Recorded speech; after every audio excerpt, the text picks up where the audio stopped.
আসসালামু আলাইকুম, স্বাগতম জানাচ্ছি নতুন সংবাদে। আমি মোহাম্মদ কিবরিয়া। এই মুহূর্তে জানিয়ে দিব আমাদের হাতে থাকা সর্বশেষ আপডেট। শুরুতেই থাকছে আজকের প্রধান সংবাদ শিরোনাম, পরে বিস্তারিত। ইরানে সরকার পরিবর্তন কি অবশ্যম্ভাবী? গাজায় জ্বালানি কাঠ সংগ্রহের সময় ইসরায়েলি হামলায় 2 শিশু নিহত। বিশ্বে তুরস্ক অন্যতম কেন্দ্রীয় শক্তিতে পরিণত হবে, এরদোয়ান। এতক্ষণ শুনছিলেন সংবাদ শিরোনাম। যারা এখনও পর্যন্ত আমাদের চ্যানেলটি সাবস্ক্রাইব করেননি, সব আপডেট সবার আগে পেতে সাবস্ক্রাইব করে ভিডিওটি লাইক দিয়ে আমাদের সাথেই থাকুন। এবার বিস্তারিত। ইরানে সরকার পরিবর্তন কি অবশ্যম্ভাবী? এই প্রশ্নটি বর্তমানে বিশ্ব রাজনীতির অন্দরমহলে বেশ জোরসোরেই আলোচিত হচ্ছে এবং এই আলোচনার পেছনে রয়েছে দেশটির সাম্প্রতিক অভ্যন্তরীণ অস্থিরতা ও আন্তর্জাতিক চাপের এক জটিল সমীকরণ, যা সাধারণ দর্শকদের ভাবিয়ে তুলছে।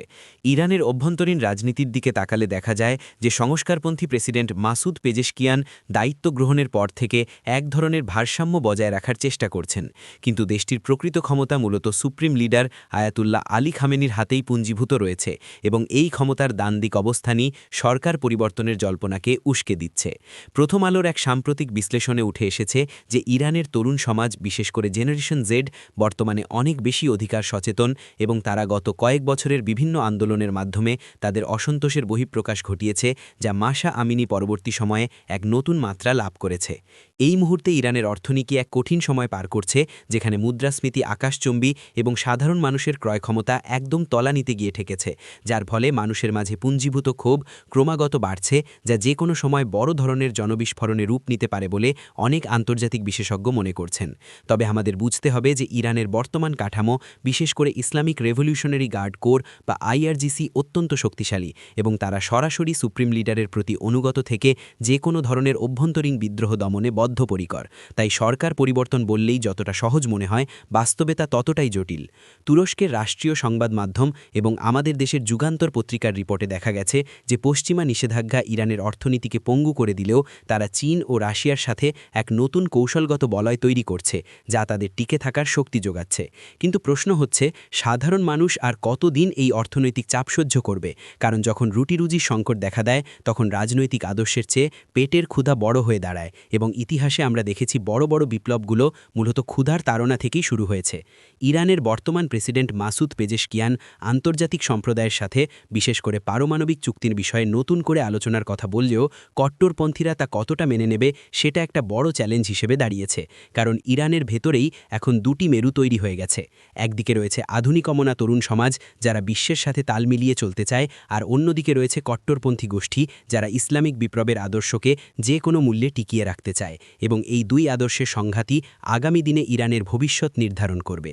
আপনারা যারা নিয়মিত বিশ্ব সংবাদ অনুসরণ করেন, তারা জানেন যে ইসরায়েল এবং ইরানের মধ্যকার সাম্প্রতিক ছায়াযুদ্ধ এবং সরাসরি ক্ষেপণাস্ত্র হামলা মধ্যপ্রাচ্যের রাজনীতিকে উত্তপ্ত করে তুলেছে, যা প্রকারান্তরে ইরানের অভ্যন্তরীণ স্থিতিশীলতাকেও চ্যালেঞ্জের মুখে ফেলেছে।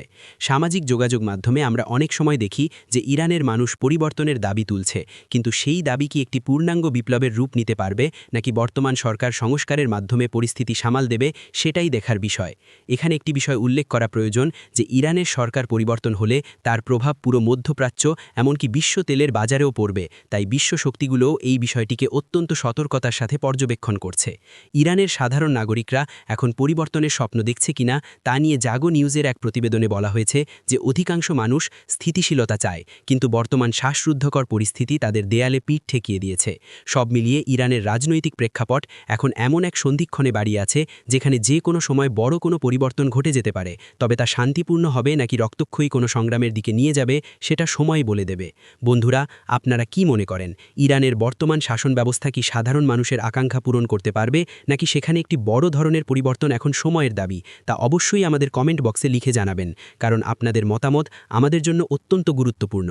এবং এই ভিডিওটি ভালো লাগলে একটি লাইক দিয়ে আপনার বন্ধুদের সাথে শেয়ার করুন, যাতে তারাও এই গুরুত্বপূর্ণ ভূরাজনৈতিক পরিস্থিতি সম্পর্কে জানতে পারে।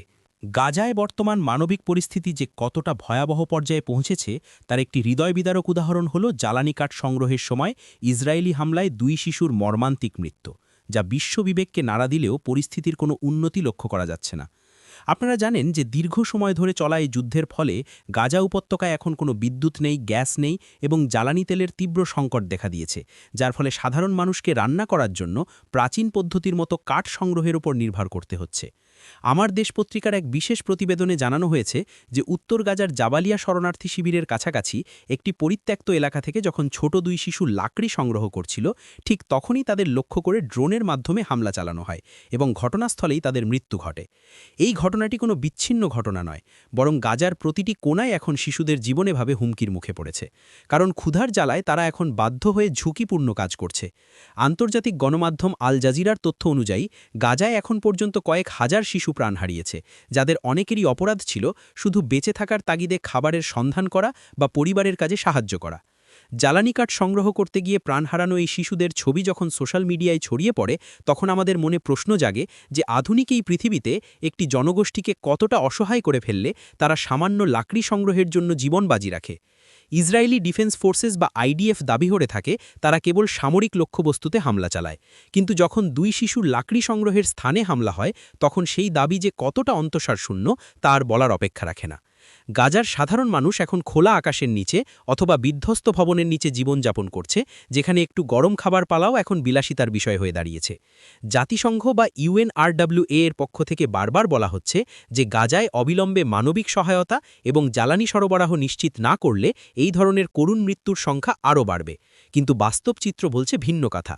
বাংলাদেশের বিভিন্ন সংবাদ পোর্টাল যেমন bdnews24.com বা ইনকিলাব এই ঘটনাগুলোকে অত্যন্ত গুরুত্বের সাথে তুলে ধরছে, কারণ ফিলিস্তিনের সাধারণ মানুষের প্রতি আমাদের দেশের মানুষের সবসময়ই একটি গভীর সহানুভূতি রয়েছে। আপনারা যারা ভিডিওটি দেখছেন তারা কল্পনা করুন যে আপনার ছোট সন্তানটি যদি শুধু একটু ভাত রান্নার জন্য কাঠ আনতে গিয়ে আর ফিরে না আসে, তবে সেই শোক সহ্য করার ক্ষমতা কার আছে? গাজার শিশুদের এই আর্তনাদ কি বিশ্বের শক্তিশালী দেশগুলোর কানে পৌঁছবে না, নাকি তারা কেবল রাজনৈতিক সমীকরণেই ব্যস্ত থাকবে? এটাই এখন বড় প্রশ্ন। জ্বালানি সংকটের কারণে হাসপাতালের আইসিইউ থেকে শুরু করে রান্নাঘর পর্যন্ত সবকিছু অচল হয়ে পড়েছে, আর এই সুযোগে কাঠ সংগ্রহ করা একটি বিপজ্জনক পেশায় পরিণত হয়েছে। এই 2 শিশুর মৃত্যু আমাদের মনে করিয়ে দেয় যে যুদ্ধের কোনো নিয়ম নেই, এবং সেখানে সবচেয়ে বেশি ক্ষতিগ্রস্ত হয় নিরীহ শিশু এবং নারীরা, যারা রাজনীতির কিছুই বোঝে না। বিশ্বজুড়ে মানুষ যখন বিভিন্ন উৎসবে ব্যস্ত থাকে, তখন গাজার শিশুরা ক্ষুধার জ্বালায় এক মুঠো কাঠের জন্য ইসরায়েলি ক্ষেপণাস্ত্রের লক্ষ্যবস্তু হচ্ছে, যা আধুনিক সভ্যতার জন্য এক চরম লজ্জার বিষয়। এই পরিস্থিতির অবসানে আন্তর্জাতিক মহলের কার্যকরী পদক্ষেপ গ্রহণ করা এখন অপরিহার্য হয়ে পড়েছে, এবং ইসরায়েলকে তার নির্বিচার হামলা বন্ধ করতে বাধ্য না করা গেলে গাজা একটি বিশাল কবরস্থানে পরিণত হবে। আপনারা যারা এই মর্মান্তিক সংবাদটি শুনছেন তারা অবশ্যই এই বিষয়ে সচেতনতা তৈরি করুন এবং আমাদের ভিডিওটি শেয়ার করে গাজার মানুষের এই কষ্টের কথা অন্যদের জানাবেন। ফিলিস্তিনের এই সংকট নিরসনে আপনার ব্যক্তিগত অভিমত কি, এবং এই শিশুদের অকাল মৃত্যু ঠেকাতে বিশ্বনেতাদের কি করা উচিত তা আমাদের কমেন্ট করে জানাতে ভুলবেন না, কারণ আপনার একটি মন্তব্য অনেক বড় ভূমিকা রাখতে পারে।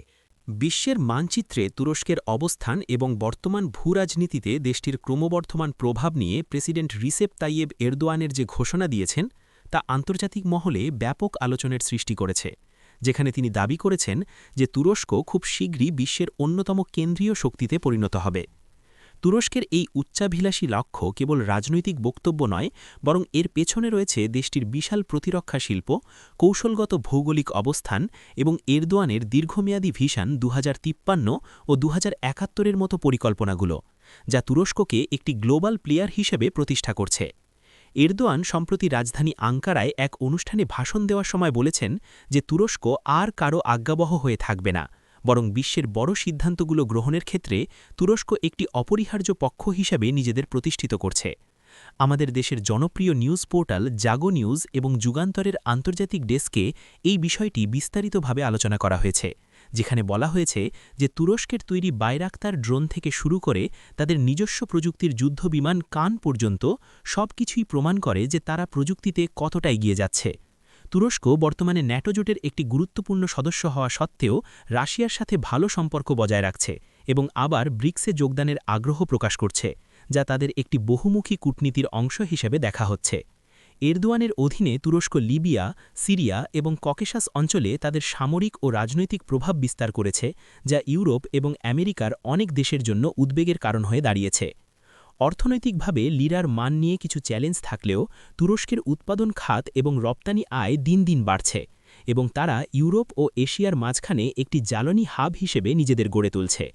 তুরস্কের এই উত্থানকে অনেক বিশ্লেষক নিও অটোম্যানিজম হিসেবে অভিহিত করলেও এরদোয়ান একে আধুনিক তুরস্কের পুনর্জাগরণ হিসেবে দেখছেন, যা উসমানীয় সাম্রাজ্যের হৃত গৌরব ফিরিয়ে আনবে বলে দেশটির সমর্থকরা মনে করেন। বিশ্বের কেন্দ্রীয় শক্তিতে পরিণত হওয়ার পথে তুরস্কের সবচেয়ে বড় শক্তি হল তাদের তরুণ জনগোষ্ঠী এবং উন্নত শিক্ষা ব্যবস্থা, যা তাদের দীর্ঘমেয়াদী উন্নয়নে ভূমিকা রাখছে।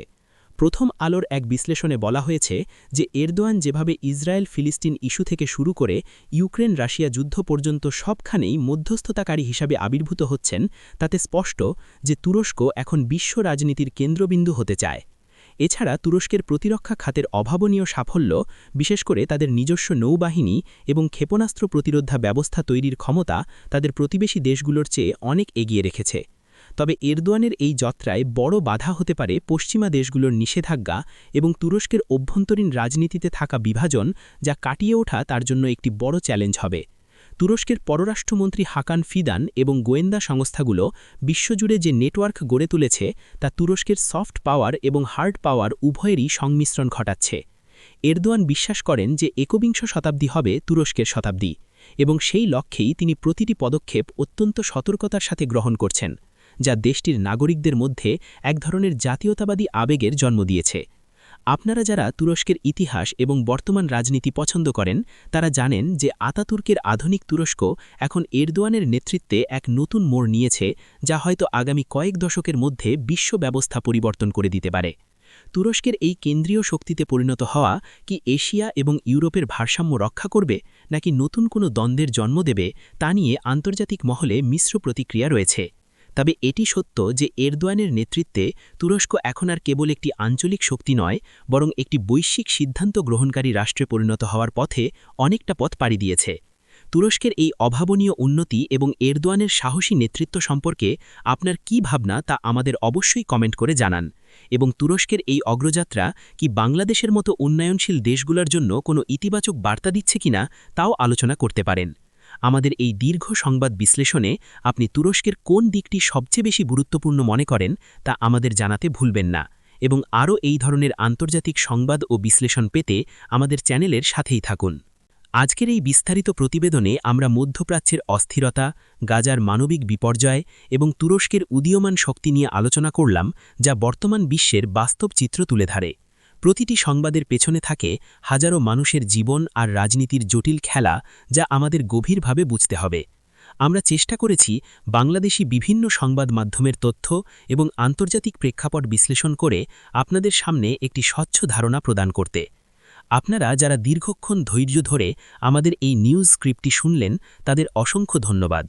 আমাদের কাজ হল আপনাদের কাছে সঠিক এবং নিরপেক্ষ তথ্য পৌঁছে দেওয়া, যাতে আপনারা সমসাময়িক বিশ্ব সম্পর্কে সচেতন থাকতে পারেন। যদি আমাদের এই ভিডিওটি আপনাদের ভালো লেগে থাকে এবং তথ্যবহুল মনে হয়, তবে অবশ্যই ভিডিওটিতে একটি লাইক দেবেন, কারণ আপনাদের একটি লাইক আমাদের আরও ভালো কন্টেন্ট তৈরি করতে অনুপ্রাণিত করে। চ্যানেলটি এখনও সাবস্ক্রাইব করে না থাকলে এখনই সাবস্ক্রাইব বাটনে ক্লিক করে পাশের বেল আইকনটি বাজিয়ে দিন, যাতে কোনো গুরুত্বপূর্ণ আপডেট আপনার মিস না হয়। আপনাদের যে কোনো মতামত বা প্রশ্ন থাকলে নির্দ্বিধায় আমাদের কমেন্ট বক্সে লিখতে পারেন। আমরা প্রতিটি কমেন্ট পড়ার চেষ্টা করি এবং আপনাদের গঠনমূলক সমালোচনা আমাদের পথচলাকে আরও সমৃদ্ধ করে। আজকের মতো এখানেই বিদায় নিচ্ছি। দেখা হবে পরবর্তী কোনো ব্রেকিং নিউজ বা বিস্তারিত বিশ্লেষণে। ততক্ষণ পর্যন্ত সবাই ভালো থাকুন, সুস্থ থাকুন এবং সঠিক তথ্যের সাথে থাকুন। ধন্যবাদ।